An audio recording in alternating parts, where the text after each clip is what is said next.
أعوذ بالله من الشيطان الرجيم بسم الله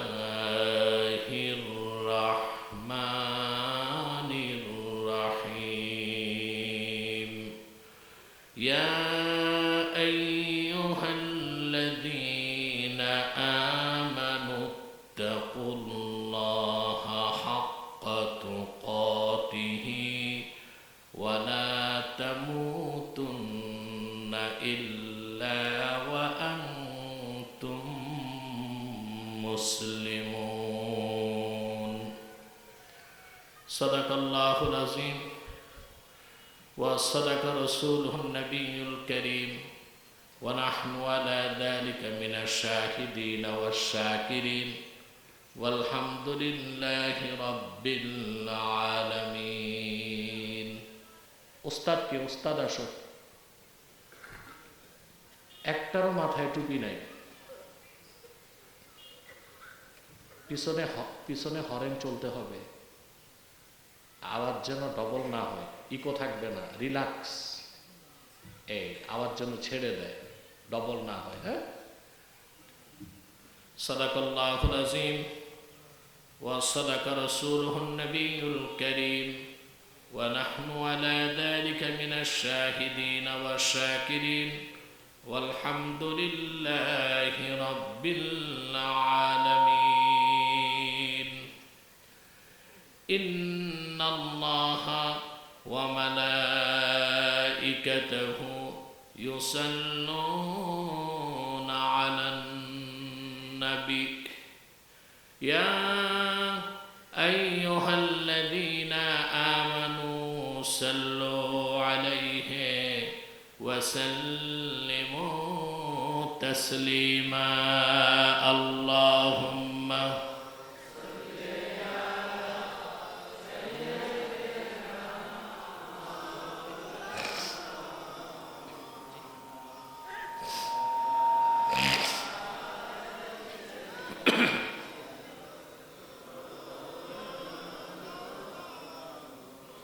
زبان كل محبة اللهم صل على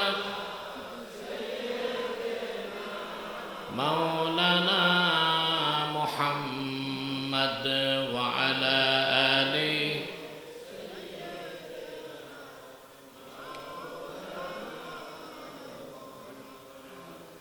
मेरा दिल तड़प रहा है मेरा जल रहा है सीना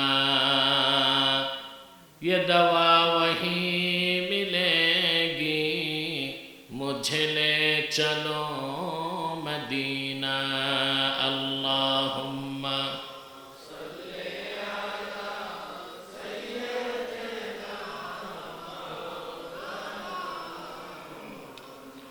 व अला आलि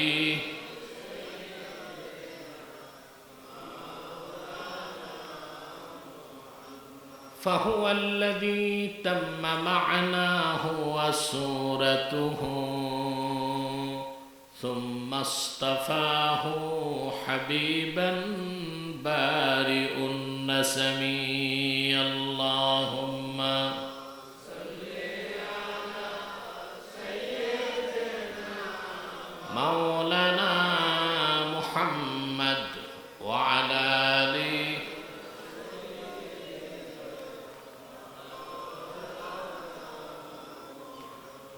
محمد رسول الله صلى الله عليه وسلم ختم الله به النبوة وحكما لا نبي بعده بلغ العلا بكماله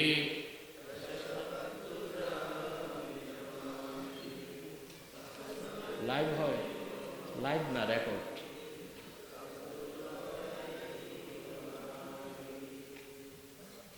হাফেজ অ্যাডভোকেট কামাল উদ্দিন সাহেবের বাড়ির প্রাঙ্গণে আয়োজিত এখানে আয়োজিত দ্বিতীয় বার্ষিক তাফসীরুল কোরআন মাহফিলের সম্মানিত সভাপতি নিচে থাকে আলহাজ অ্যাডভোকেট শাহ ওয়াহিদুজ্জামান সাহাব, বারাকাল্লাহু ফি উমরি, হাজারাত উলামায়ে কেরাম, তুলাবায়ে ইজাম, আজকের এই দিনের বেলা দুপুর বেলা এই মাহফিলে যারা উপস্থিত হয়েছেন, এই ছেলে সাইডের যে আওয়াজটা কানে আসে ওটা বন্ধ করুন। এত ধরো কেন মাই?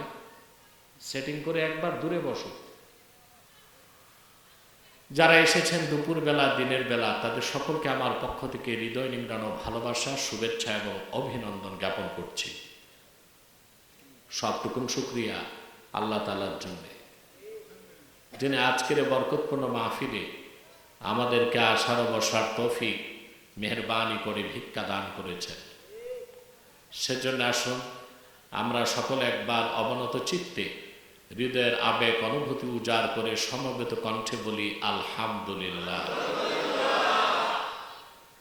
অগণিত অসংখ্য দরুদ ও সালাম আল্লাহর সৃষ্টির প্রধান আকর্ষণ, বিশ্বসভার সভাপতি, সকল নবী রাসূলগণের মাথার তাজ, শামসুল হিদায়াত, বদরুদ্দুজা, সাইয়্যিদুস সাকালাইন, ইমামুল মুরসালিন, খাতামুন নবিয়্যিন ওয়াল মুরসালিন, আফতাবে নবুওয়াত, শাহনশাহে রিসালাত, সরকারে দো জাহাঁ, সুলতানুল মদিনা, নবিয়ুল আম্বিয়া, হুজুরে আকরম, নূরে মুজাসসম, নূরুন আলা নূর, সাইয়্যিদিনা হাবিবিনা শফিঈনা মাওলানা মুহাম্মদ সাল্লাল্লাহু আলাইহি ওয়াসাল্লামের উপর আল্লাহ তাবারাকা ওয়া তাআলা যাকে আজ থেকে প্রায় ১৫০০ বছর আগে প্রেরণ করেছেন সর্বশ্রেষ্ঠ ও সর্বশেষ নবী ও রাসূল হিসেবে,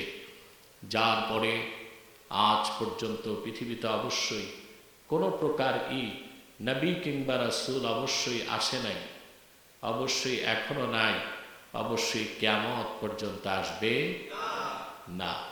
সম্মানিত সুধী, আপনারা দুপুরবেলা এসেছেন, কেউ খেয়ে আর কেউ না খেয়ে, ঠিক না?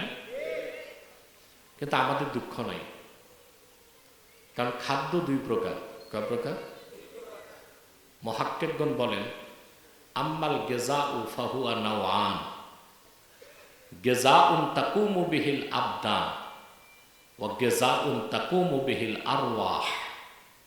এক প্রকার খোরাক যা গ্রহণ করলে দেহ ঠিক থাকে, আরেক প্রকার খোরাক যা গ্রহণ করলে রুহ জিন্দা হয়, ঠিক না? আল্লাহ রাব্বুল আলামিন মানুষের দেহটা তৈরি করেছেন মাটির সারনির্যাস থেকে, সেজন্য দেহের সব খাদ্য আসে মাটি থেকে। পক্ষান্তরে রুহটা এসেছে আসমান থেকে, রুহের খোরাকটাও এসেছে আল্লাহর কাছ থেকে। সুবহান। এতে আমরা খুশি না বেজা? আজকে আমরা গেজায় রুহ, রুহের খাদ্য নেব। আল্লাহ কবুল করুন। এই কোরআন কারীমের মাজলিসে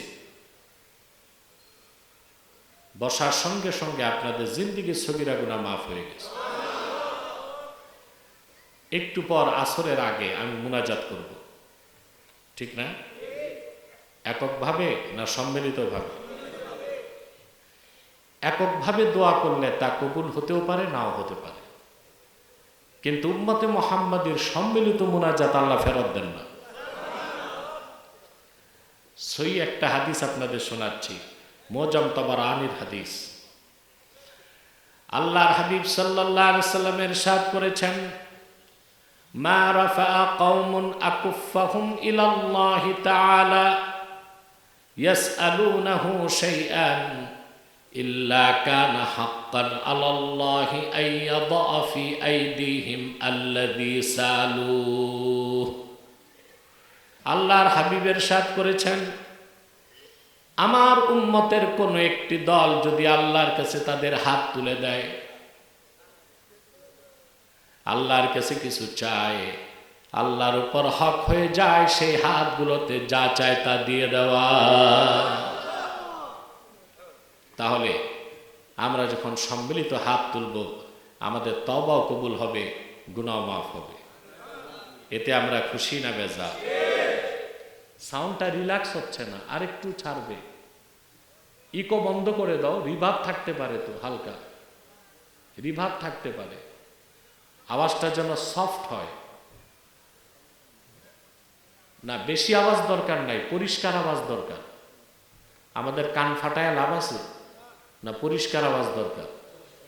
এই আওয়াজটা পরিষ্কার সব জায়গায় পৌঁছুক, এই ব্যবস্থা করো। প্রিয় ভাইরা, তাহলে আমাদের দোয়াও কবুল হবে, তওবাও কবুল হবে, বিশ্বাস আছে? এতে আমরা খুশি। বেজার শুধু শয়তান। শয়তানের একটা প্রজেক্ট চলতেছে, এটা বন্ধ করতে হবে। করবেন? সেজন্য নেক নিয়ত লাগবে।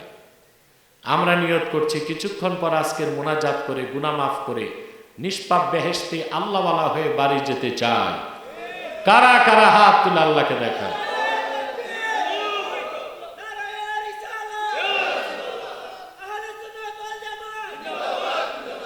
আল্লাহ কবুল করুন, আল্লাহ মঞ্জুর করুন, বলুন আল্লাহুম্মা আমিন। প্রিয় বন্ধুগণ, যারা দাঁড়িয়ে আছেন আল্লাহর হস্তে বসে যান। আপনাদের তো বসতে আর কার্পেট লাগবে না, খের আছে নাকি? এটাই হলো ভালো কার্পেট, ঠিক না? বসে যান, ধৈর্য ধরে বসে যান। আসুন, আজকে আমরা তেলাওয়াত করেছি সূরা আলে ইমরান থেকে 102 নম্বর আয়াত। এই আয়াতটিকে কেন্দ্র করে কিছু কথা শুনবো ইনশাআল্লাহ। আল্লাহ তাআলা বলেন, আউযু বিল্লাহি মিনাশ শাইতানির রাজীম, বিসমিল্লাহির রাহমানির রাহিম, ইয়া আইয়ুহাল্লাযীনা আমানু ইত্তাকুল্লাহা হাক্কা তুকাতিহি ওয়া লা তামুতুন্না ইল্লা ওয়া আনতুম মুসলিমুন। আল্লাহ তাআলা বলেন, হে বিশ্বাসীগণ, ঈমানদারগণ, তোমরা মহান আল্লাহকে যথার্থভাবে ভয় করো। ওয়ালা তামুতুন্না ইল্লা ওয়া আনতুম মুসলিমুন, আর পরিপূর্ণ মুসলিম না হয়ে মৃত্যুবরণ করো না। একটা আয়াতে দুইটা নির্দেশ। কয়টা? আল্লাহকে যথার্থ ভয় করো, আর মুসলিম না হয়ে, মুসলমান না হয়ে মৃত্যুবরণ করো না।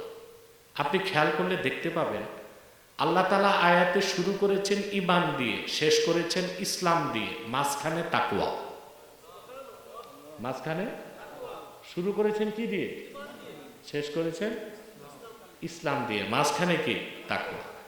তাহলে মূল আলোচনার শুরুতে মূল বক্তব্যটা দিয়ে দিচ্ছি, অর্থাৎ ঈমান আনার পরে তাকওয়া ভিত্তিক জীবনযাপনের মাধ্যমেই পরিপূর্ণ মুসলিম হওয়া যায়। এটা স্পষ্ট? ঈমান আনার পরে তাকওয়া ভিত্তিক জীবনযাপনের মাধ্যমে পরিপূর্ণ পরিশুদ্ধ মুসলিম হওয়া যায়। বলে সুবহানাল্লাহ। এখন আমরা ধাপে ধাপে ব্যাখ্যার দিকে যাচ্ছি। কথা বুঝতে পারছেন? আল্লাহ তাআলা কাফের মুশরিককে মুসলিম হতে বলেন নাই, ঈমানদারদেরকে বলেছেন মুসলিম হও। আপনি একটা আওয়াজটা বড় করেন। কোরআনে কারিমে আল্লাহ রাব্বুল আলামিন কাফের মুশরিকদেরকে বলেছেন ঈমান আনো, আর ঈমানদারদেরকে বলেছেন ইসলামে প্রবেশ করো। তাহলে বোঝা যাচ্ছে ঈমান যার নাই সে মুসলিম হতে পারে না। ইসলামের শুরুটাই ঈমান দিয়ে, ঈমান আনার পরে ব্যক্তি মুমিন, আনুগত্য প্রদর্শন করলে সে মুসলিম। ইসলামের শুরুটাই ঈমান, যেখানে ঈমান নাই সেখানে ইসলাম নাই। যার ঈমান নাই সে মুসলিম হতে পারে না। পারে? আগে কি? জোরে। তারপরে ইসলাম, মাঝখানে তাকওয়া।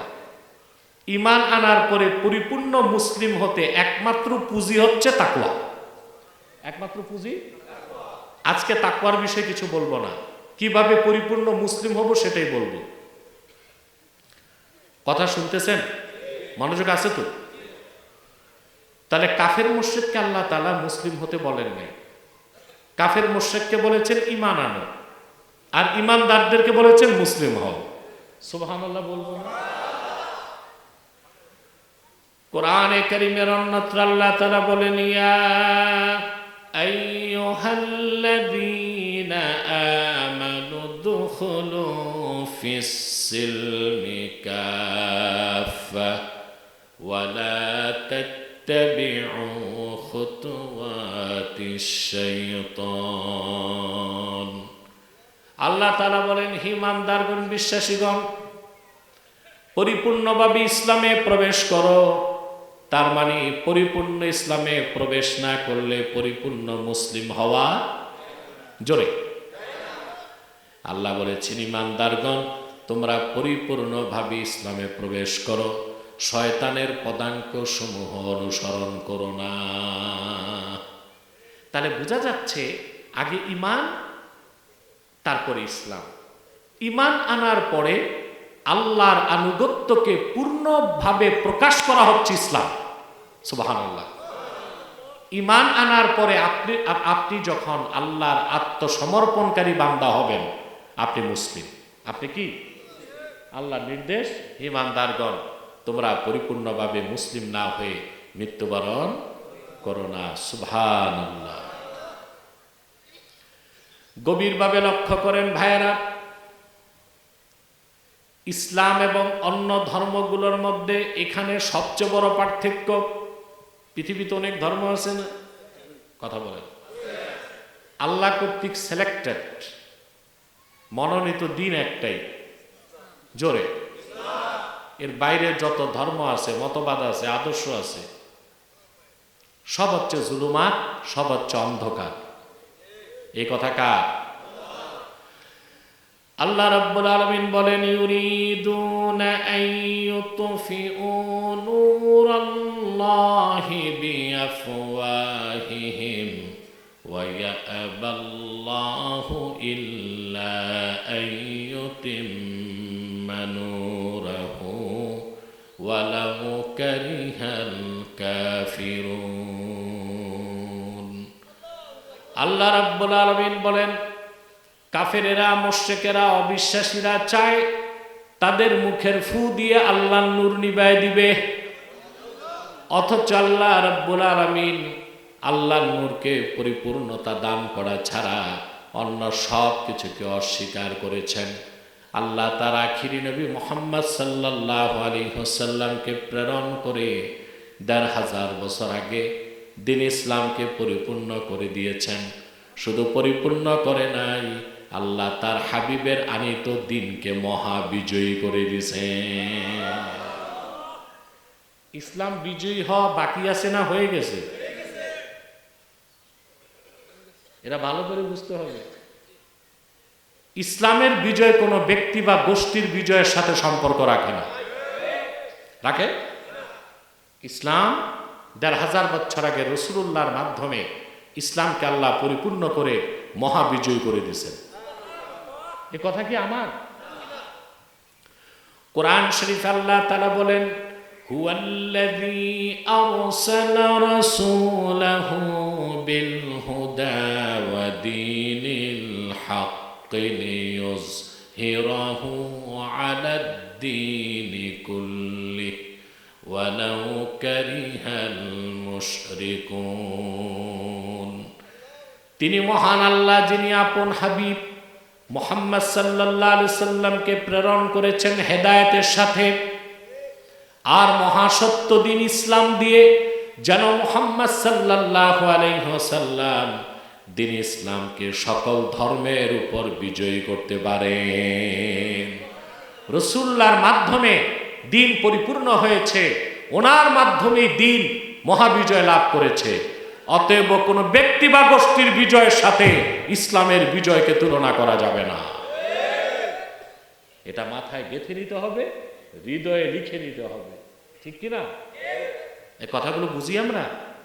হ্যাঁ, এখন মনে করেন আমরা যদি বাংলাদেশ ইসলামী রাষ্ট্র বানাতে পারি, এটা আমাদের বিজয়। কাদের বিজয়? আমাদের বিজয়।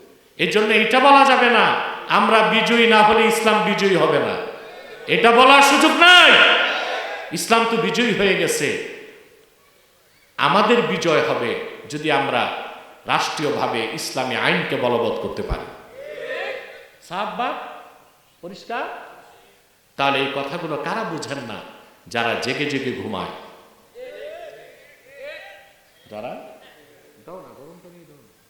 যারা জেগে। আমাদের অ্যাডভোকেট কামাল সাহেব কই? আর যিনি আয়োজক উনি পিছনে চুপচাপ বসে আছে। একটা চেয়ার দেওয়া যায় না? জি, দেখতে ভালো লাগবে। আমার এত ভালোবাসে আমাকে হৃদয় থেকে, আমি টের পাইনি আসার আগে। আলহামদুলিল্লাহ, আল্লাহ তাকে উত্তম পুরস্কার দান করুন। আমাদের এটা আনন্দ লাগে যখন দেখি হাফেজ বা আলেমরা এলমে দিন শিকার সাথে সাথে ম্যাজিস্ট্রেট, উকিল, ব্যারিস্টার, অ্যাডভোকেট। কি বলেন? আলহামদুলিল্লাহ, আপনাদের সন্তান কামাল উদ্দিন সাহেব এটা দেখাইছে আপনাদেরকে যে হাফেজ ও আলেমরা চেষ্টা করলে সবই করতে পারে, মন্ত্রী হইতে পারে, দেশও চালাইতে পারে, ঠিক কিনা? প্রিয় ভাইরা, যে কথা বলছিলাম, আপনি কামাল বামে চলে আসেন, বড় জায়গায় বসেন, সামনে এখানে সবাই দেখবে, সবাই দেখবে। এটা তার বিনয়। আল্লাহ তাকে বিনয়ের বিনিময়ে উত্তম পুরস্কার দান করুন। প্রিয় ভাইরা, কথা শুনতেছেন? তাহলে ইসলামের বিজয় কোনো ব্যক্তি বা গোষ্ঠীর বিজয়ের সাথে তুলনা করা যাবে না। আমার ভাইয়েরা, একমাত্র আল্লাহর মনোনীত দিন হচ্ছে ইসলাম। এই ইসলামের শুরুটাই হচ্ছে ঈমান। অন্যান্য ধর্মের নিয়ম কি?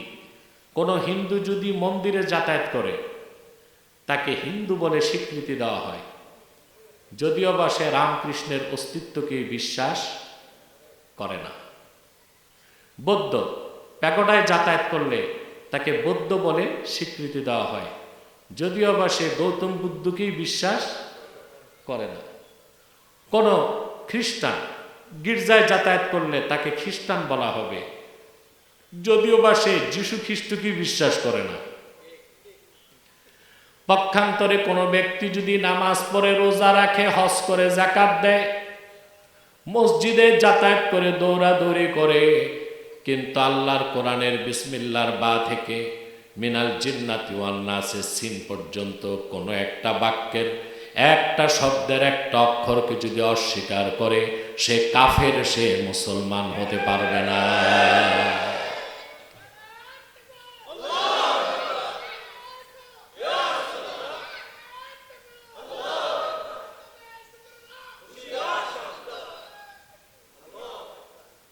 কথা বুঝতেছেন? তাহলে আগে ঈমান আনার পর মুমিন হয়ে আত্মসমর্পণের মাধ্যমে মুসলিম। এজন্য আল্লাহ বলেছেন, ঈমানদাররা তোমরা পরিপূর্ণ মুসলিম না হয়ে মৃত্যুবরণ। সুবহানাল্লাহ। আল্লাহর কথাটা বুঝতেছেন? চেষ্টা করছেন? সবার বুঝ কে দেয়? আল্লাহ যার উপর যত খুশি হন তাকে কোরআনের বুঝ তত বেশি দেন। সুবহানাল্লাহ। সব সময় আল্লাহর কাছে ইলম ভিক্ষা চাইবেন। প্রত্যেক নামাজে বলবেন, রব্বি জিদনি ইলমা, আল্লাহ তুমি আমার ইলমকে বাড়ায় দাও। সুবহানাল্লাহ। এটা সুন্নাত। রাসূলুল্লাহ সাল্লাল্লাহু আলাইহি ওয়াসাল্লামকে আল্লাহ শিখাইছেন, ওয়াকুর রব্বি জিদনি ইলমা, হাবিব আমার আপনি আমার কাছে বলুন, হে আমার রব আমার ইলমকে বাড়ায় দাও। সুবহানাল্লাহ। যার ইলম যত বেশি তার মর্যাদা তত বেশি। আল্লাহ যার উপর বেশি খুশি হন তাকে ইলমে দ্বীন শিখার সুযোগ করে দেন। সুবহানাল্লাহ। তাহলে আমরা কি বুঝলাম? যে আগে ঈমান তারপরে ইসলাম। ঈমান এনে মুমিন হয়ে মুসলিম হতে হয়। সুবহানাল্লাহ।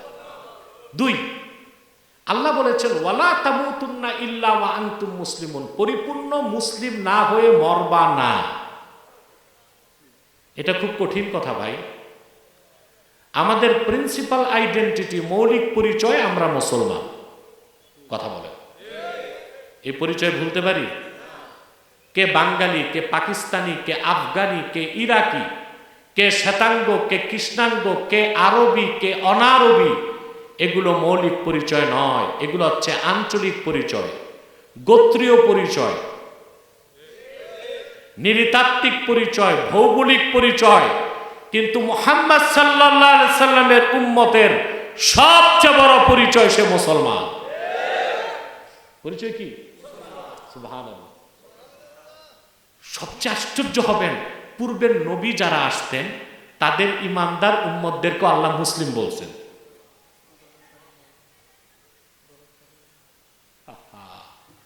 কথা বুঝতেছেন ভাই?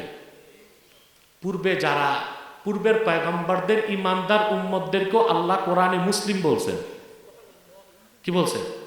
যেমন হযরত ঈসার প্রসঙ্গে আল্লাহ বলেন فَلَمَّا أَحَسَّ عِيسَى مِنْهُمُ الْكُفْرَ قَالَ مَنْ أَنصَارِي إِلَى اللَّهِ قَالَ الْحَوَارِيُّونَ نَحْنُ أَنصَارُ اللَّهِ آمَنَّا بِاللَّهِ وَاشْهَدْ بِأَنَّا মুসলিমুন।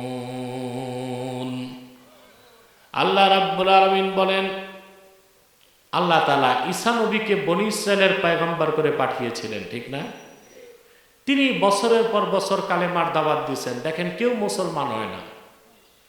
তো আল্লাহ বলেন, যখন ঈসা অনুভব করলো বনী ইসরায়েলের কুফর, চূড়ান্ত ডাক দিলেন তিনি, মান আনসারি ইলাল্লাহ, আল্লাহকে সাহায্য করার মতো কে কে আছে? 12 জন দাঁড়ায় গেছে। কতজন? এদেরকে বলা হয়েছে হাওয়ারিয়ুন। কি? কেন? কোন মুফাসসির বলছেন তারা সাদা কাপড় পরতে, এই জন্য হাওয়ারি বলা হয়েছে। কোন মুফাসসির বলেছেন তাদের মন সাফ ছিল, এই জন্য হাওয়ারি। কোন মুফাসসির বলেছেন তারা ধোপার কাজ করত। আর সবচেয়ে গ্রহণযোগ্য মত, হাওয়ারি কব ইব্রাহিমের নাম আব্রাহাম, নামগুলো বদলায় গেছে। নাউজুবিল্লাহ বলেন। হযরত সুলেমান হচ্ছেন সেই মুসলিম শাসক যিনি ফিলিস্তিন থেকে সারা দুনিয়াকে শাসন করছেন।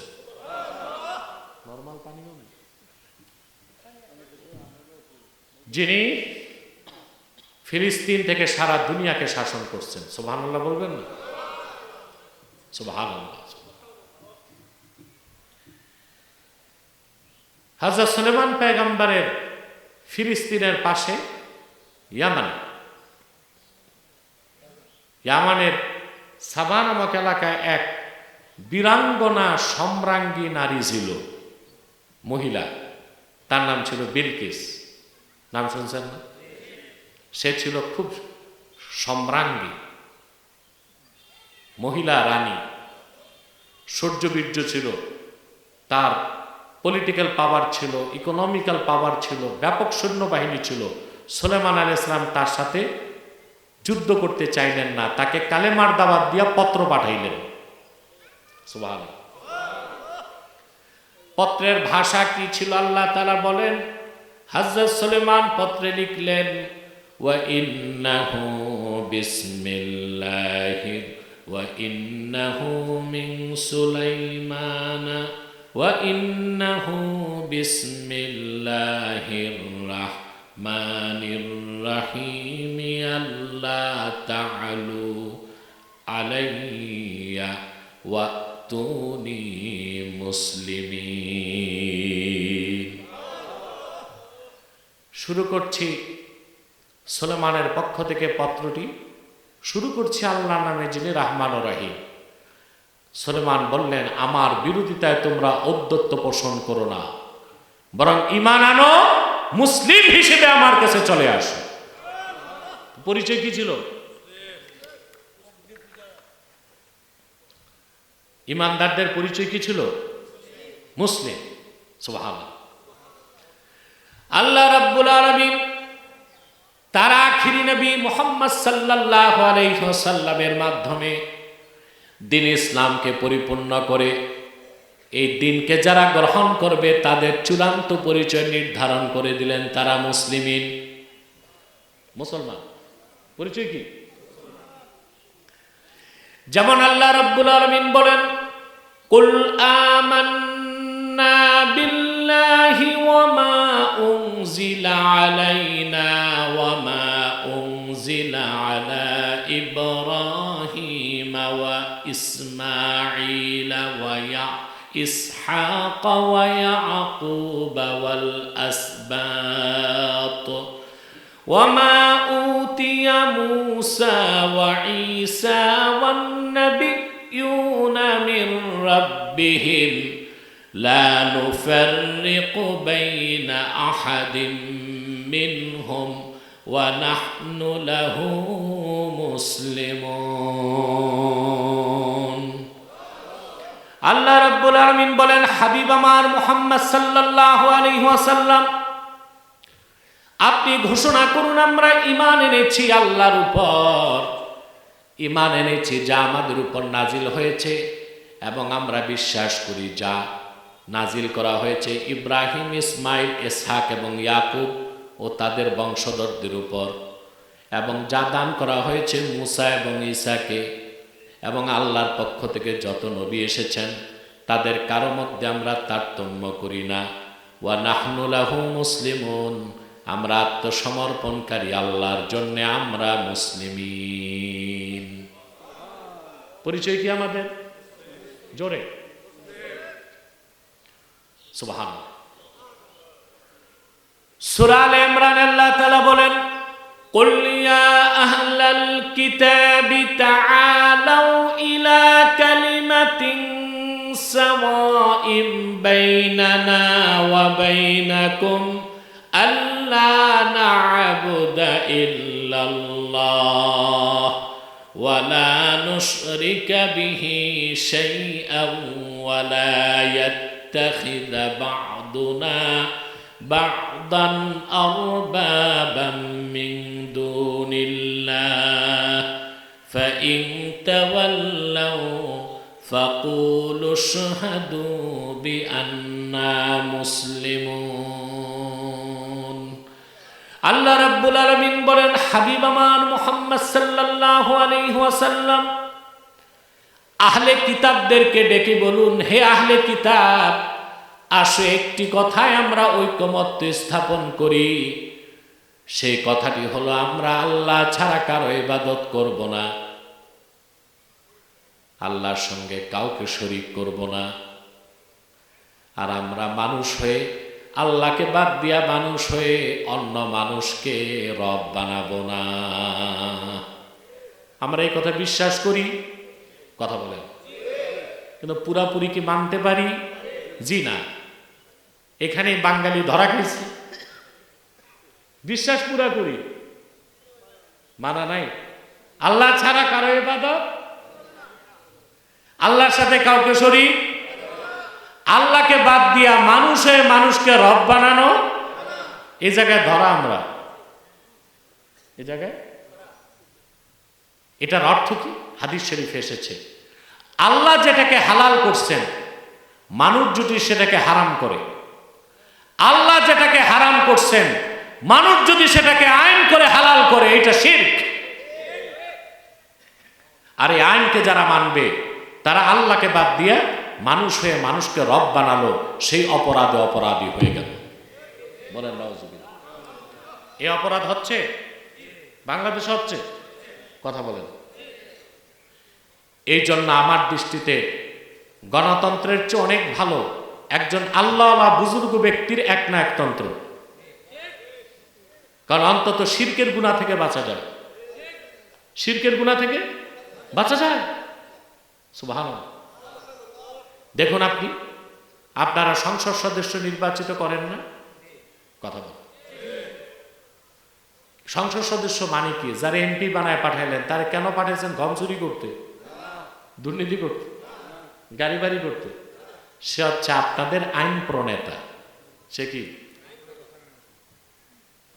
অর্থাৎ সে আইন বানাবে। কি বানাবে? তো সংসদে বিল একটা উঠলো, স্পিকার বলবে এই বিলের পক্ষে কে কে? সবাই বলবে হা। স্পিকার বলবে হা, জয়যুক্ত হয়েছে, বাস আইন হয়ে গেল। দেখা গেল আইনটা সরাসরি কোরআন সুন্নাহ বিরোধী। আল্লাহ হালাল করছে, আইন করে তোমরা হারাম করছো। আল্লাহ হারাম করছে, আইন করে তোমরা হালাল করছো। এটাও শিরক। এটাও কি? এই শিরকে আমরা আছি না নাই? এখন সমাধান কি? সমাধান লাগবে না? কথা বলেন। আমাদের আলেম ওলামা রাজনীতি করতেছে না, সমাধান তো লাগবে। আমরা খেলাফায় বিশ্বাসী, কিন্তু আমরা চাই খেলাফা প্রতিষ্ঠার আগেও বাংলাদেশে একদল আলেম ইসলামী রাজনীতি করবে, এবং আমরা চাই ইসলামের পক্ষে সর্বোচ্চ সংখ্যক সদস্য সংসদে যাক। এটা আমরা চাই, কিন্তু অবশ্যই তা হতে হবে শিরক মুক্ত। কি হইতে হবে? এখন শিরক মুক্ত করার উপায় কি?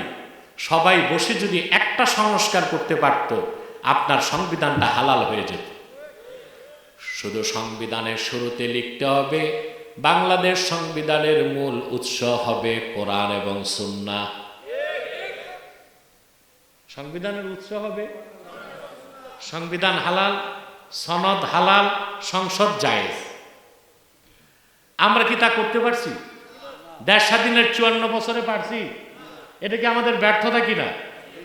আমরাও তথাকথিত গণতন্ত্রের স্রোতে গা ভাসিয়ে দিই, আর পশ্চিমাদের রাজনৈতিক আদর্শকে মুক্তির ব্যবস্থা মনে করি। অথচ এই যে একটা সুযোগ গেল বাংলাদেশে 5ই আগস্টের পরে, একটা বড় সুযোগ ছিল আমাদের, সুযোগ বেহাত হয়ে গেছে। কথা বলে 9 মাস ঐকমত্য কমিশন বসছে, মিটিং করছে। কয় মাস? 1 মাস 2 মাস না, 9 মাস। 9 মাসে চা নাস্তার বিল আসছে 54 লাখ টাকা। কত টাকা? বাহ! সোনার কাপে রূপার চামচ দিয়া চা খাইছে। এত বিল আসে কেমনে? চা নাস্তার খাবারের বিল। গরিব দেশের মানুষ আমরা। যাক, চা নাস্তা খাইছে 54 লাখ টাকা, ভালো কথা। কাজের কাজ কি হয়েছে? কিছুই তো হয়। 31টা দল বসে এই ঐক্যমত্য কমিশনে একটা সিদ্ধান্তকে নিতে পারত। বিনা গণভোটে, বিনা সংলাপে আমরা একমত পোষণ করছি বাংলাদেশ সংবিধানের মূল উৎস হবে কোরআন এবং সুন্নাহ। আমরা শিরকের ভয়াবহ গুনাহ থেকে বাঁচতে পারতাম। পারতাম কিনা? কুফর থেকে বাঁচতাম কিনা? তাহলে কথাটা মনে রাখবেন, আল্লাহ ছাড়া কারো ইবাদত, আল্লাহর সাথে কাউকে শরীক, আল্লাহকে বাদ দিয়া মানুষকে রব বানানো যাবে না। এই আয়াতের শেষে আল্লাহ বলেন, ফাইন তাওয়াল্লাউ ফাকুলু শাহাদু বিআন্না মুসলিমুন। যদি এই কথা থেকে আহলে কিতাব, বনি ইসরাইল, ইহুদি খ্রিস্টান মুখ ফিরায় নেয়, উম্মতে মুহাম্মাদি তোমরা বলে দাও, সাক্ষ্য থাকো আহলে কিতাব, আমরা মুসলমান। তাহলে আমাদের পরিচয় কি? জোরে। এখন যে বাংলাদেশে রাজনৈতিক ডায়লগ আসতেছে, কে মুসলিম কে অমুসলিম এটা দেখার বিষয় না, আমরা মানুষ। এর মানে ন্যারেটিভ দেওয়া হচ্ছে যে আমরা আর মুসলিম পরিচয় দেওয়ার দরকার নাই। মেনে নিবেন? কথা বলেন। মানা যাবে?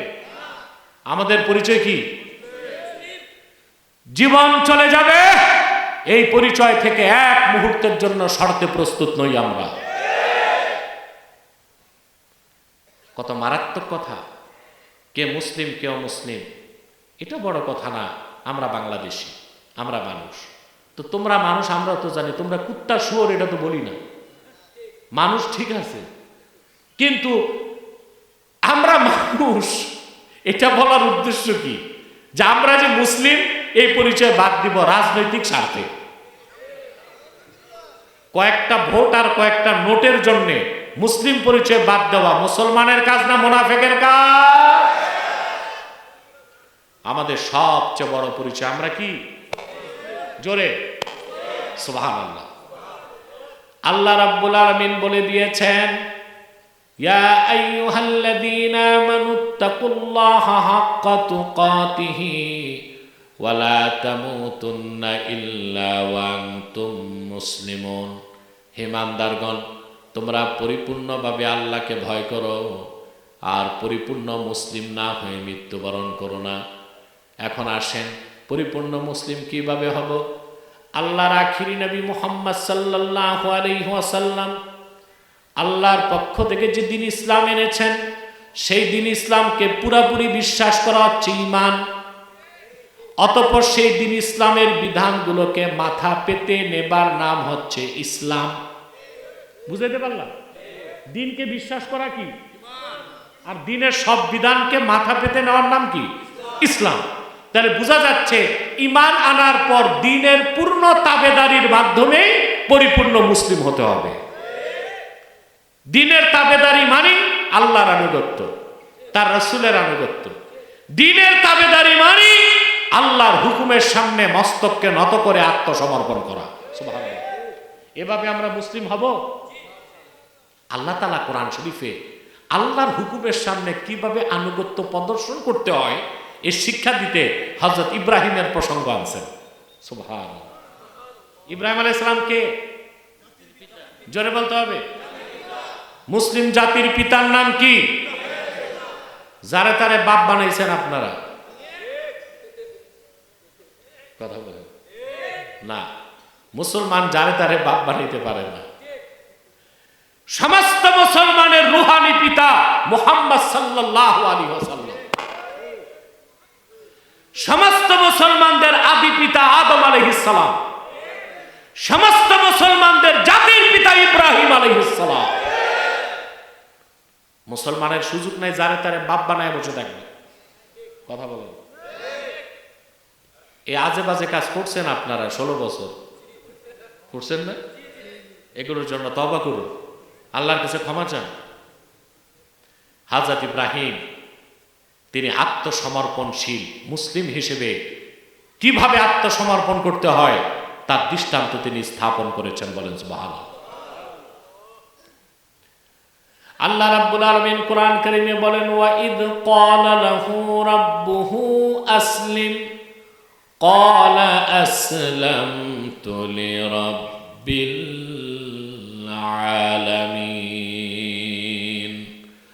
আল্লাহ রাব্বুল আলামিন বলেন, মুহাম্মদ সাল্লাল্লাহু আলাইহি ওয়াসাল্লাম স্মরণ করুন ইব্রাহিমের রব যখন ইব্রাহিমকে বললেন, ইব্রাহিম আত্মসমর্পণ করো, আল্লাহর হুকুমের সামনে মস্তক নত করে দাও, এটাই ইসলাম, মুসলিম হও।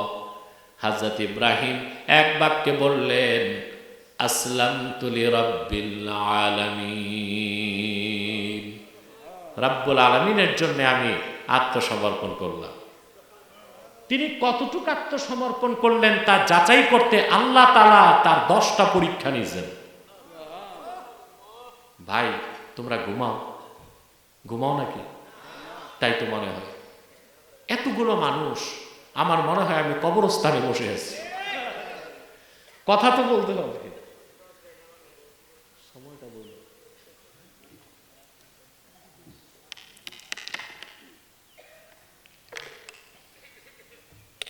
আলহামদুলিল্লাহ। ইয়া আল্লাহ, এই এই এই এই কেন উঠছো বাবা? কাজ না থাকলে বসে থাকো, কাজ থাকলে যাও আবার চলে আসো, কোনো উঠাউঠি নাই। আমি যে মাইক নিছি আমি টের পাই নাই, 50 মিনিট চলে গেছে। আপনার কি কষ্ট পাচ্ছেন? ধৈর্য আছে?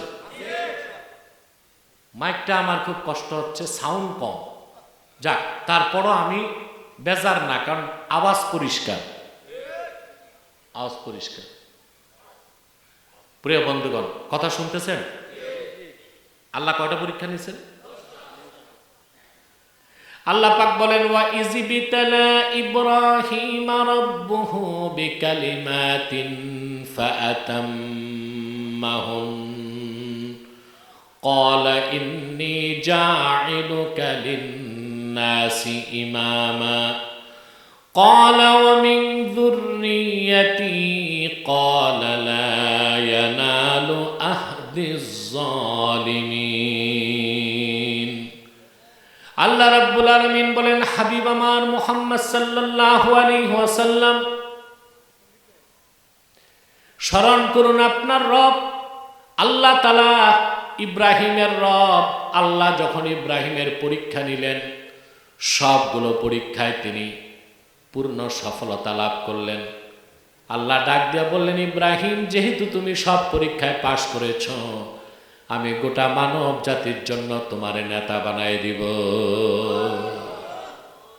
এখান থেকে বোঝা যায় মুসলিমদের নেতৃত্ব দেবার জন্য নেতাকে ইমানের পরীক্ষায় উত্তীর্ণ হইতে হবে। আপনারা যে নেতা বানান, এদের তো অনেকের ইমানই নেই। কথা বলেন, রাগ করেন না, আছে নাকি? আপনারা নামাজ পড়েন, রোজা রাখেন, ভালো মানুষ, কিন্তু নেতৃত্বে যারে দিচ্ছেন ওটা পাক্কা সুদখোর, ঘুষখোর, জেনাকার, স্বৈরাচার, বদমাইশ, লম্পট, গোড়ায় বলদ। কথা বলুন, গোড়ায়। আরে ভাই, আপনি প্লেনে বসছেন, মনে করেন প্লেনে 300-400 যাত্রী আছে, সব ভালো মানুষ, পাইলটে মাতাল, প্লেন ঠিক মতো ল্যান্ড করবে না ক্র্যাশ করবে।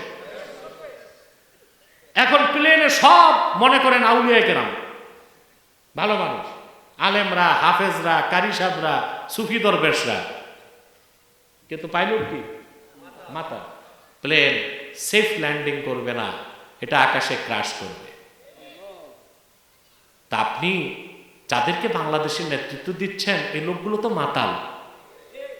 কিছু খুব কম সংখ্যক মুমিন ইমানদার, বাকিরা মুনাফিকুন, মুশরিকুন, কাফেরুন, দুর্নীতিবাজ, চোর, লম্পট, দেশের শত্রু, জাতির শত্রু, ইসলামের শত্রু। মুসলমানদের নেতৃত্ব যে দিবে, তাকে ঈমান ও ইসলামের পরীক্ষায় উত্তীর্ণ হতে হবে। এভাবে যদি আমরা নেতা বানাইতে পারতাম, তো কিসের ঘোড়ার ডিমের সংস্কার, দেশ তেমনি ভালো হয়ে যায়। ভালো হইতো না? হইতো কিনা? ব্যক্তি যখন খাঁটি মুসলিম হবে, ব্যক্তিরা যখন খাঁটি মুসলিম হবে, পরিবার ভালো হবে, পরিবারগুলো যখন ভালো হবে, সমাজ ভালো হবে, সমাজ যখন ভালো হবে, রাষ্ট্র ভালো হয়ে যাবে। আর নাগরিকরা যদি খাঁটি মুসলিম না হয়, পরিবারগুলো ঠিক হবে না, পরিবারগুলো ঠিক না হলে সমাজ ঠিক হবে না, সমাজ ঠিক না হলে রাষ্ট্র ঠিক হবে না। বলেন তো বড় কোনটা, সমাজ না রাষ্ট্র? সমাজ। এটা পলিটিক্যাল সায়েন্সের একটা অথেন্টিক কথা। Society is great than state. রাষ্ট্র থেকে সমাজ বড়। আমরা যদি মুসলমানরা একটা ইসলামী সমাজ উপহার দিতে পারতাম, আগামীর বাংলাদেশ ইসলামী রাষ্ট্র পেয়ে যেত। কিন্তু আমরা কি করতেছি? পশ্চিমাদের আদর্শে গা ভাসায় দিছি, মাথা বিক্রি করতেছি। আমরা পাওয়ার পলিটিক্স, ভোট আর নোটের হিসাব করতেছি। কিসের হিসাব? ভোটের হিসাব, নোটের হিসাব। এই ভোটের হিসাব, নোটের হিসাব করতে যাইয়া কত মৌলবী সাহেব পূজা মণ্ডপে দৌড়াইছে। এটা মুসলমানের কাজ? আফসোস, খুব দুঃখ লাগছে আমার, আল্লাহর কসম, এটা মেনে নিতে আমি এখনো পারতেছি না, পারতেছি না। যারা মূর্তি বানাবে তারাই মূর্তি পাহারা দিবে, বরঞ্চ সরকার প্রোটেকশন দিবে, কারণ হিন্দুরা ট্যাক্স দেয় না। কথা বলেন, যেহেতু হিন্দুরা ট্যাক্স দেয়, তো ওদেরকে প্রোটেকশনের দায়িত্ব কার? সরকারের। পূজা মণ্ডপে থাকবে পুরোহিত আর ব্রাহ্মণ, ঠাকুর। ওখানে যদি দাড়িওয়ালা, টুপিওয়ালা, মোল্লা মৌলবী দৌড়ায়, তাহলে আমি মনে করি এই রাজনীতি আমাদেরকে জাহান্নামের চৌরাস্তায় পৌঁছায় দিবে। মুসলিম হও, তোমার আমার রাজনীতির মূল ভিত্তি হবে তাওহীদ ভিত্তিক ইসলামী আদর্শের উপর। তথাকথিত পশ্চিমা গণতন্ত্র যদি করতেও হয় মডিফাই করতে হবে, ওখান থেকে শিরক আর কুফরগুলোকে ঝেঁটে সাফ করতে হবে। তারপরও সেটাকে আদর্শ হিসেবে নয়, আপৎকালীন মুহূর্তে বিপদ হিসেবে নিতে হবে। মূল টার্গেট হবে খেলাফা। জোরে বলেন। প্রিয় ভাইরা, ইব্রাহিম আলাইহিস সালাম কয়টা পরীক্ষা দিলেন? আল্লাহ বলেন, ইব্রাহিম তুমি পাস, গোটা মানব জাতির নেতা আমি তোমারে বানাবো। কোরআন সাক্ষ্য দেয় 10টা পরীক্ষার মধ্যে হযরত ইব্রাহিমের 2টা পরীক্ষা ছিল সবচেয়ে কঠিন, যা ভাষায় বলার মতো কোনো শব্দ আমার কাছে নাই, চিন্তা করার মতো কোনো মস্তিষ্ক নাই। আল্লাহ তাকে ডাক দিয়ে বললেন, ইব্রাহিম তুমি আমার তৌহিদের পরিচয় পেয়েছ, এবার তোমার দেশবাসীকে আমার তৌহিদের দাওয়াত দাও। সুবহানাল্লাহ। ওনার এলাকাটা ছিল ইরাকের বাবেল। কোথায়? বাবেল। বাবেল এটাকেই পরে ইতিহাসে বেবিলন লেখছে। কি লিখছে? বেবিলন লিখছে। কথা বুঝতেছেন তো? হযরত ইব্রাহিম আলাইহিস সালাম গেলেন, আল্লাহ হুকুম করছেন, লোক নাই, লস্কর নাই, কিচ্ছু নাই, একা। আর পুরা গোষ্ঠী জনপদ, কেউ অগ্নি পূজারী, কেউ মূর্তি পূজারী, কেউ নক্ষত্র পূজারী, কেউ সূর্য পূজারী, কেউ মূর্তি পূজারী। নাউজুবিল্লাহ বলবেন না? প্রিয় ভাইরা, হযরত ইব্রাহিম আলাইহিস সালাম যে প্রথমে ধরলেন, তিনি যাকে বাবা বলতেন আজার, তাকে আর তার গোষ্ঠীর লোকগুলোকে ধরলেন,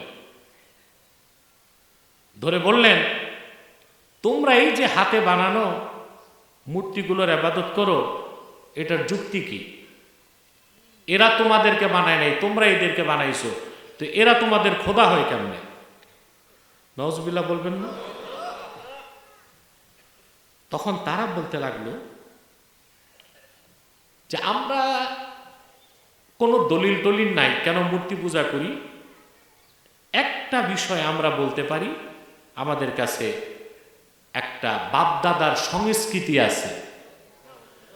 ওরা বলল, ক্বালু ওয়াজাদনা আবাআনা লাহা আবিদিন।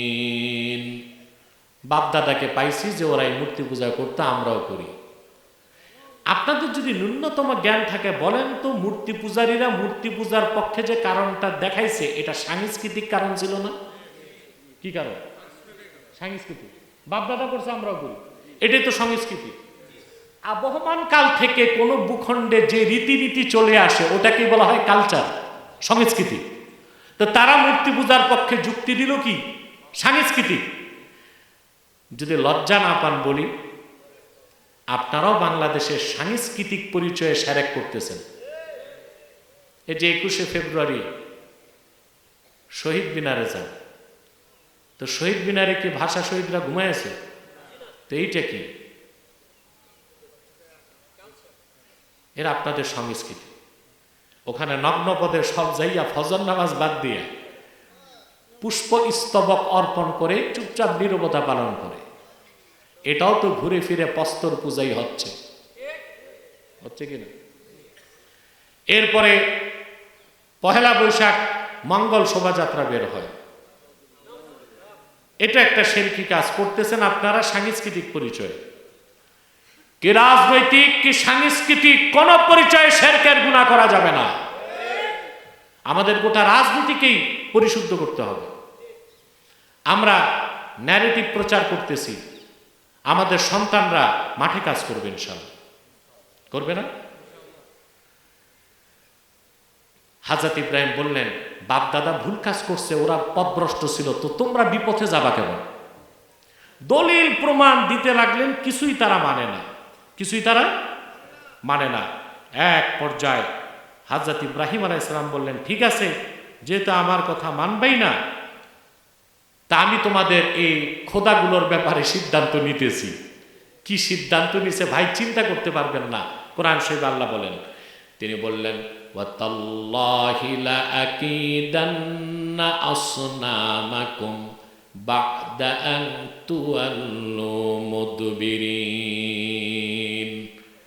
আল্লাহর কসম, তোমরা বাড়ি ফিরে যাবার সাথে সাথেই তোমাদের এই কল্পিত উপাস্যগুলোর ব্যাপারে আমি চূড়ান্ত সিদ্ধান্ত নিব।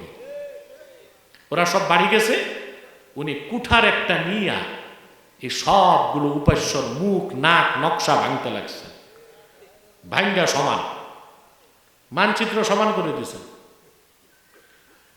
আল্লাহ পাক সে কথাটি কোরআন কারীমে বলেন, ফাজআলাহুম জুদাদান ইল্লা কাবীরাল লাহুম লাআল্লাহুম ইলাইহি ইয়ারজিউন।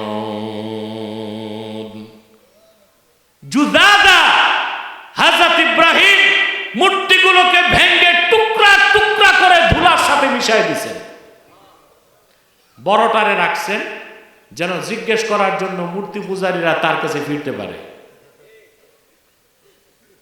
সকালবেলা সব আসছে, এসে বলে আমাদের এই খোদাগুলোর এইরকম মায়ের মারছে কে? মান ফাআলা হাযা বিআলিহাতিনা ইন্নাহু লামিনাজ জালিমিন। আরে আমাদের খোদাগুলোর নাকটাক ভাঙ্গা সমান করে দিছে লোকটাকে। মনে রাখবেন, যে বিপ্লবে নেতৃত্ব দেয় নিজেকে গোপন রাখতে পারে না। আপনারা 24 সালে 5ই আগস্ট, এটা বিপ্লব না, এটা অভ্যুত্থান। এটা কি অভ্যুত্থান? অভ্যুত্থান কেন বললাম? অভ্যুত্থান বলা হয় আন্দোলনের মাধ্যমে কোনো সরকারকে বিতাড়িত করে নতুন সরকার বসানো, এটা অভ্যুত্থান। আর আন্দোলন করে সরকার বিতাড়িত করে রাষ্ট্রের সিস্টেম বদলায় দেওয়া, ওইটা হচ্ছে বিপ্লব।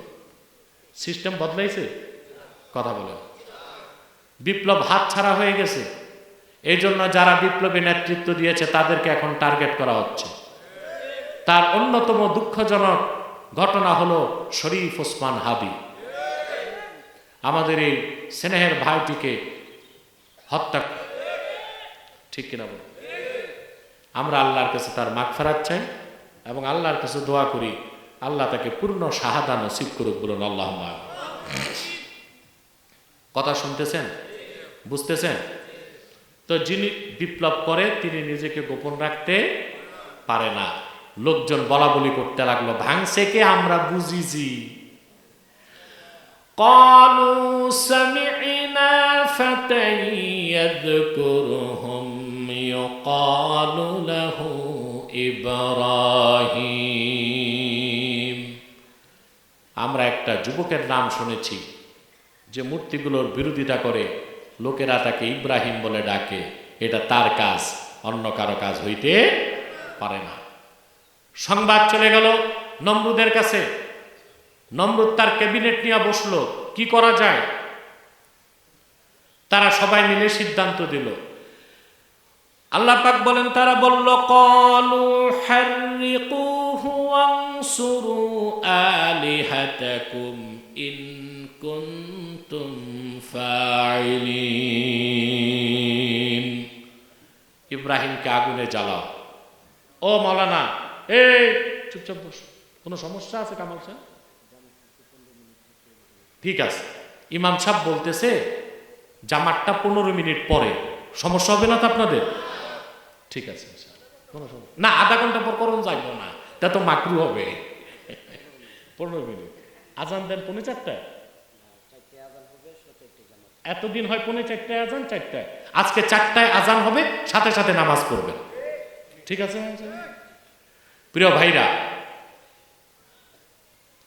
যে কথা বলছিলাম, এই এই এই নামাজের কথা শুনে কয়েকটা মানুষ উঠছে। আমাদের লোকজন কিন্তু প্যান্ডেলের বাইরেও আছে, আলহামদুলিল্লাহ। কামাল সাহেব বুঝে নেই এত লোক আসবে আল্লাহর কোরআনের ভালোবাসায়। প্যান্ডেল বড় হইল, হিসাবে ছোট হয়েছে। প্রিয় ভাইরা, আর আর আর আর 10-15 মিনিট কষ্ট দিব। কষ্ট হবে না তো? বিশাল অগ্নিকুণ্ড নির্মাণ করা হলো, কাঠের কামান বানানো হলো, হাতের মধ্যে ইব্রাহিম আলাইহিস সালামের হাত পা বেঁধে বসায় দেওয়া হলো। দাউ দাউ করে আগুন জ্বলছে, কাঠের কামান ঘুরবে, রশি কাটলেই তিনি আগুনে চলে যাবে। হযরত ইব্রাহিম আল্লাহর হুকুমের সামনে কতটুকু আত্মসমর্পণ করলেন মুসলিম হিসেবে যাচাই করার জন্য আল্লাহ তাআলা পরীক্ষা নিতে জিবরিলকে পাঠিয়ে দিলেন। সুবহানাল্লাহ বলবেন না?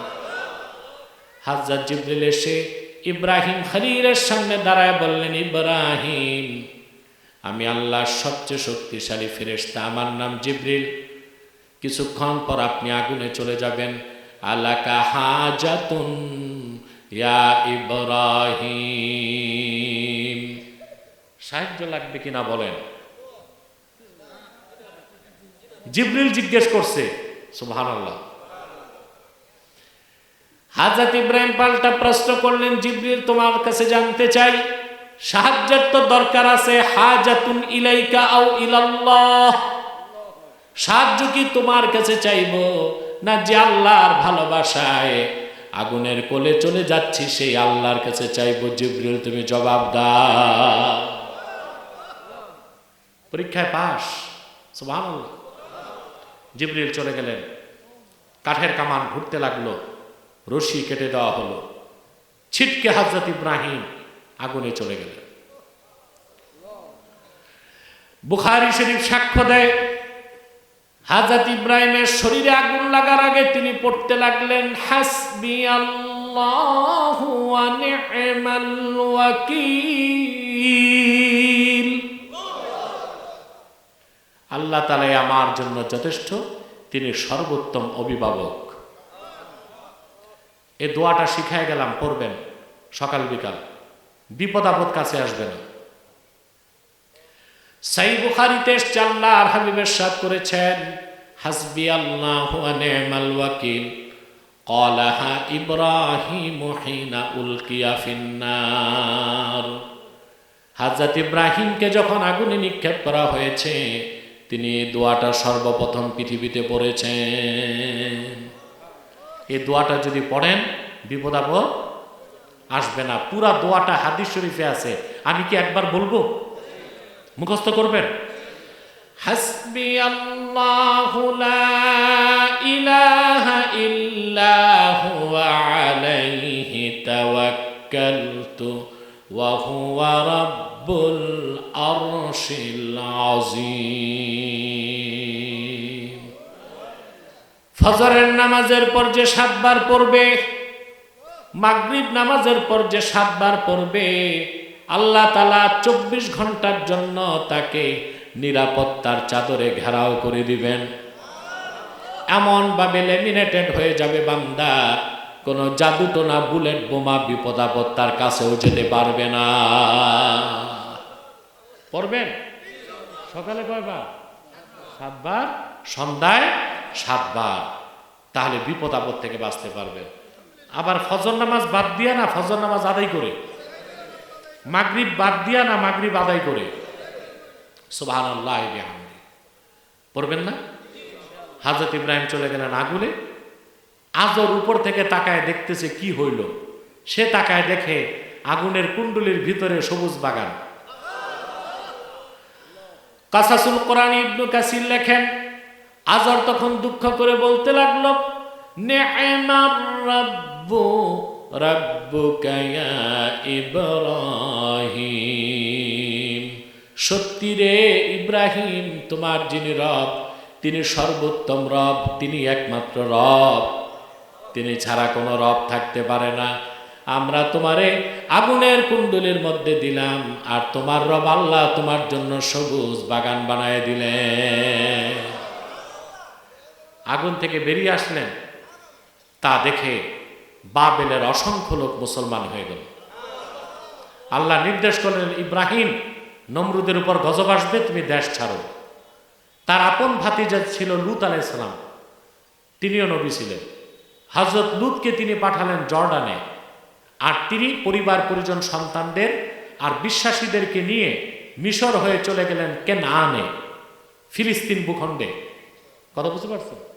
কেনান এটা ফিলিস্তিন এলাকা। আল্লাহর পক্ষ থেকে আবার আত্মসমর্পণের পরীক্ষা চলে আসলো। আল্লাহ ডেকে বললেন, রে ইব্রাহিম, তোমার স্ত্রী হাজেরা আর বড় সন্তান ইসমাইল, তখন একটাই সন্তান ছিল, হযরত ইসহাক তখনও হন নাই।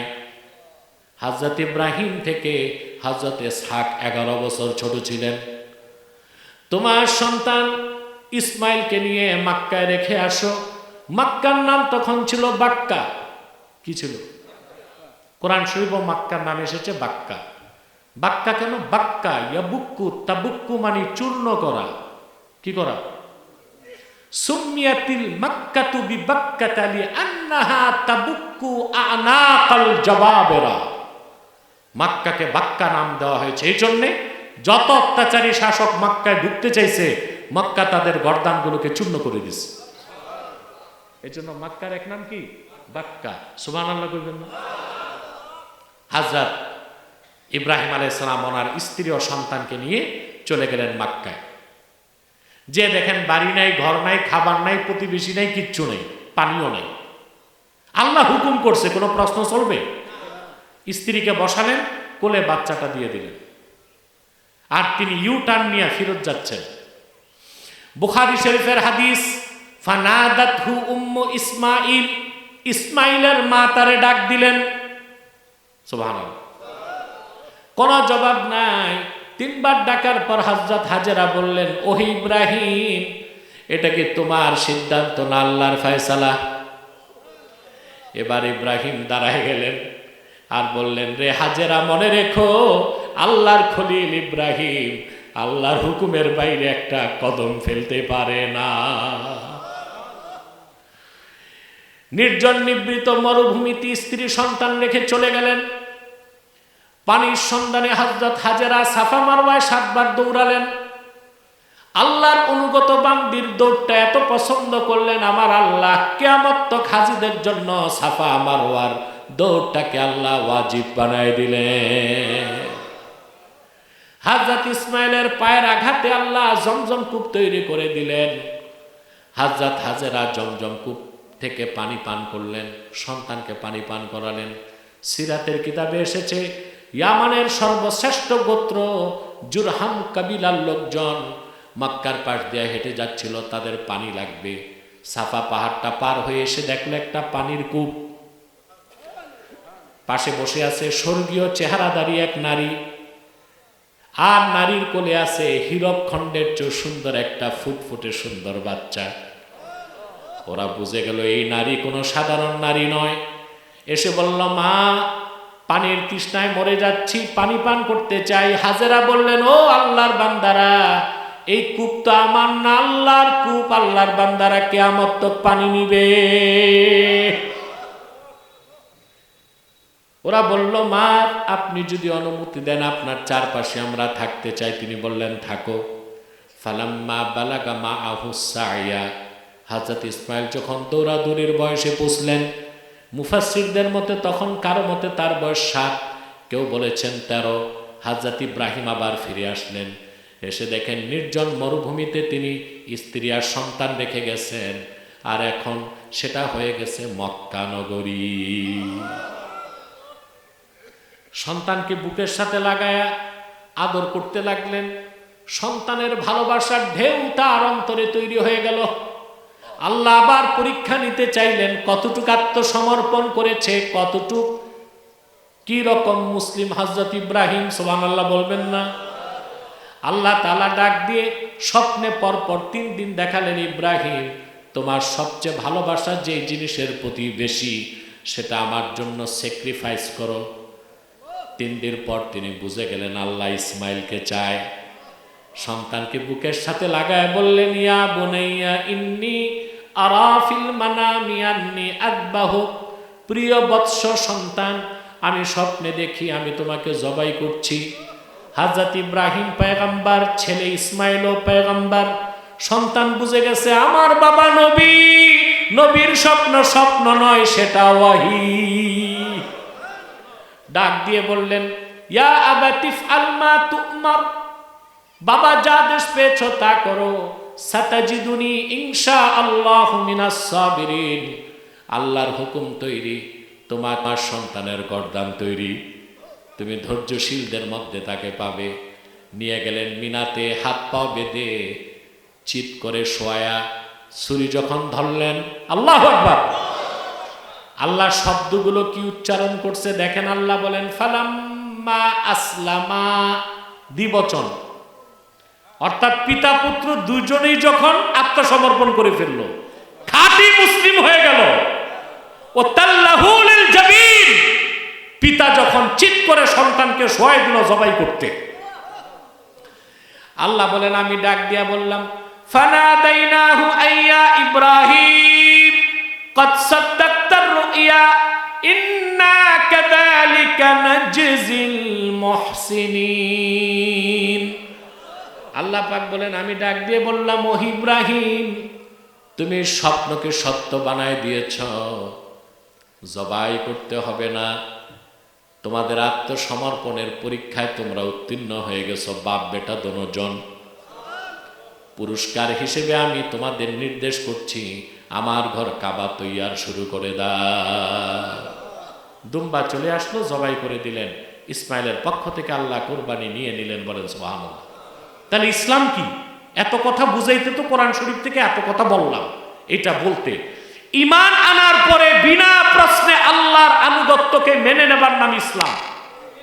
আর সেটা হচ্ছে তাকওয়া। সেটা কি? তাকওয়া। আল্লাহ যা হুকুম করছেন তা মানা, যা নিষেধ করছেন তা ছাড়া। এক কথার মাধ্যমে পুরো আয়াতের ব্যাখ্যাটা এখন তুলে ধরছি। আল্লাহর আখিরি নবী নূর নবীজি আমার মুহাম্মদ মুস্তাফা সাল্লাল্লাহু আলাইহি ওয়াসাল্লাম ১৫০০ বছর আগে আল্লাহর পক্ষ থেকে যে দ্বীন এনেছেন, সেই দ্বীন ইসলামকে পরিপূর্ণ বিশ্বাস করার নাম হচ্ছে ঈমান। অতঃপর সেই দ্বীনের বিধানগুলোকে মাথা পেতে নেবার নাম ইসলাম। আমি বুঝাইতে পারলাম? প্রায় ১০০ ঘন্টা চলে গেছে, এখন তো এক কথায় বলতে হয়। আল্লাহর আখিরি নবী নূর নবীজি মুহাম্মদ সাল্লাল্লাহু আলাইহি ওয়াসাল্লাম ১৫০০ বছর আগে আল্লাহর পক্ষ থেকে যে দ্বীন এনেছেন, সেটাকে পরিপূর্ণ বিশ্বাস করা ঈমান। আর সকল ক্ষেত্রে সেই দ্বীনের তাবেদারি করা হচ্ছে ইসলাম। এই তাবেদারিটাই হচ্ছে তাকওয়া। এই জন্য আল্লাহ বলেছেন ইয়া আইয়ুহাল্লাযীনা আমানুত্তাকুল্লাহ হাক্কা তুকাতিহি ওয়া লা তামুতুন্না ইল্লা ওয়া আনতুম মুসলিমুন। হে মুসলমানগণ, তোমরা পরিপূর্ণভাবে, তোমরা যথার্থভাবে আল্লাহকে ভয় করো, আর পরিপূর্ণ মুসলিম না হয়ে মৃত্যুবরণ করো না। আমি কি কথাগুলো বুঝাতে পারলাম? এখন আমাদের শিক্ষা কি? আমরা জীবন দিয়ে দিব, ইসলাম থেকে সরব না, আর পরিপূর্ণ মুসলিম না হয়ে মরব না। জীবন দিব, ইসলাম ছাড়ব না, মুসলিম না হয়ে মরব না। সুবহানাল্লাহ। সাদাকাল্লাহুল আযীম ওয়া সাদাকা রাসূলুহুন নবিয়ুল কারীম।